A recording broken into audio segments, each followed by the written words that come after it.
Hello and welcome to Daily Reflection with Anirwana. Today is the 15th of January 2020 and we're going to reflect on Mark chapter 1, 29 to 39. Listen. As soon as they left the synagogue, they entered the house of Simon and Andrew with James and John. Now Simon's mother-in-law was in bed with a fever, and they told him about her at once. He came and took her by the hand and lifted her up. Then the fever left her and she began to serve them. That evening at sundown they brought to him all who were sick or possessed with demons. And the whole city was gathered around the door. And he cured many who were sick with various diseases and cast out many demons. And he would not permit the demons to speak because they knew him. In the morning, while it was still very dark, he got up and went out to a deserted place, and there he prayed. And Simon and his companions hunted for him. When they found him, they said to him, "Everyone is searching for you." He answered, "Let us go on to the neighboring towns so that I may proclaim the message there also, for that is what I came to do." And he went throughout Galilee, proclaiming the message in their synagogues and casting out demons. The Gospel of the Lord. I am close to completing a personal retreat which I'm making at a Jesuit center in Goa. This is the second time I'm making such a retreat. It's an Ignatian retreat, which is very different from the charismatic style retreats that many of us have become accustomed to.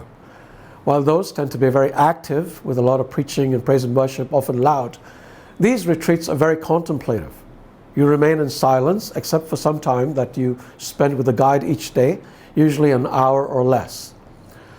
The first time I made such a retreat was in 2008 at the conclusion of a 9-month-long tour. The retreat lasted 8 days, just like this one, and proved to be an incredible journey of discovery. But although I have often shared my experiences, I've realized that most people are reluctant to make retreats like this, and I think I know the reason why. It is because we're afraid of solitude and silence. When we're in the world, surrounded by people, it gives us the illusion of belonging. The noise helps to drown any thoughts of loneliness. We're able to pretend that everything is okay. But when we are on our own, we have to look at ourselves and face the reality of who we are. There is nowhere to hide and nowhere to run, and this can be very scary. There is also a disconnect from the world around us, which can also be frightening. We don't know what's happening out there.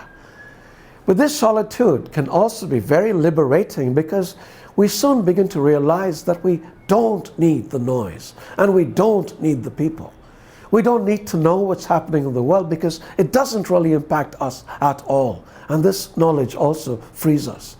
And then in our aloneness, we begin to discover that we're not really alone, that God is with us. And He is somebody we can be with and talk to and listen to. And it changes us fundamentally. It changes us deep within.